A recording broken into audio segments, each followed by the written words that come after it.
There is a specific kind of coldness that doesn't come from the weather. It comes from being in a room full of people and realizing that, biologically, you don't exist to them. You speak, and the conversation flows over you like water over a stone. You try to be kind, you try to be funny, and you try to be helpful, and yet you remain invisible. Most charisma coaches tell you to smile more, to use power poses, or to memorize alpha body language. They are giving you a new coat of paint for a house with a collapsing foundation. The reason people ignore you isn't because you aren't nice. It's because your biological signal is malfunctioning. You are broadcasting a frequency of neediness, and the human brain is evolutionarily hardwired to find that frequency repulsive. You aren't being ghosted by people. You are being ghosted by their biology. Today, we stop the performance. We are going to perform a system restore on your social identity. To understand why you are failing, you must understand neurocalibration. Inside the human brain is a system called mirror neurons. These neurons allow us to feel what the person in front of us is feeling. They are the base of human empathy, but they are also a high-speed lie detector. When you enter a room trying to be liked, your brain is in a state of high-alert anxiety. Your mirror neurons are screaming, "I need validation to feel safe." When others look at you, their mirror neurons pick up that signal of fear and insecurity. Their brain doesn't see a friend, it sees a low-status liability. They don't consciously decide to ignore you. Their amygdala, the brain's threat detection center, simply marks you as irrelevant or draining. You are asking them for something, attention, approval, energy, without offering any status in return. This is the status gap, and until you close it, no amount of body language hacks will save you. The cost of being a performer. Do you know the feeling of the performer? It's that heat in your chest when you make a joke that nobody laughs at. It's the rehearsed story you tell that ends in an awkward silence. This is the shame of someone who has lost their non-reactive presence. Clinical research into social pain shows that being ignored activates the same brain region as physical injury, the dorsal anterior cingulate cortex. Every time you try to be charismatic, you are confirming to the room that you do not believe you are charismatic.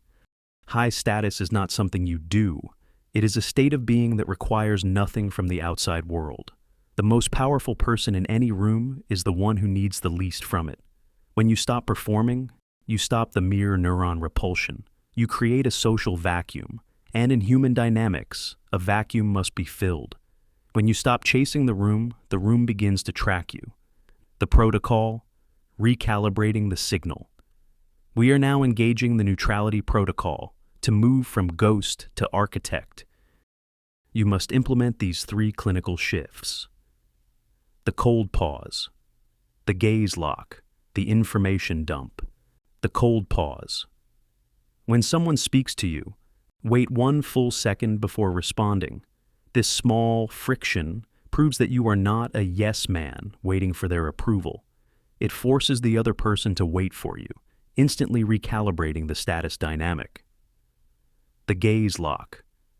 Stop looking away first. Averting your eyes is a primitive signal of submission. Maintain the connection until the other person's brain registers your presence as a fixed point in the room. You are not staring. You are observing. The information dump. Stop ending your sentences with a rising pitch. This is uptalk, a biological plea for confirmation.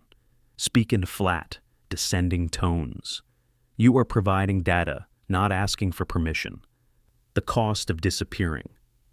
The tragedy of the ghost is not just that they are ignored by others, but that they begin to curate their own disappearance. When your status signal is low for too long, your brain's anterior cingulate cortex, the part of you that monitors social standing, starts a preemptive strike. It begins to tell you that staying in the corner, being silent, and avoiding eye contact is safe. But biologically, this is a state of social decay. You aren't being quiet because you are mysterious. You are being quiet because you are terrified of the mirror neuron repulsion you feel in others. To break this, you must understand the principle of information asymmetry. In any hierarchy, high-status individuals do not provide more information. They provide higher quality information with significantly less effort. While the ghost is busy over-explaining themselves to justify their presence in the room, the architect simply occupies the space. You must stop treating social interaction as a performance to be graded and start treating it as a limbic environment to be managed. Think of social hierarchy as an invisible hand that pushes the low-status signal to the periphery of the group. You feel an internal pressure to speak, to fill every silence, and to prove you are worthy of being heard. That pressure is the biological manifestation of the status gap. Every time you succumb to that pressure and start babbling to fill the void, you confirm your position at the bottom.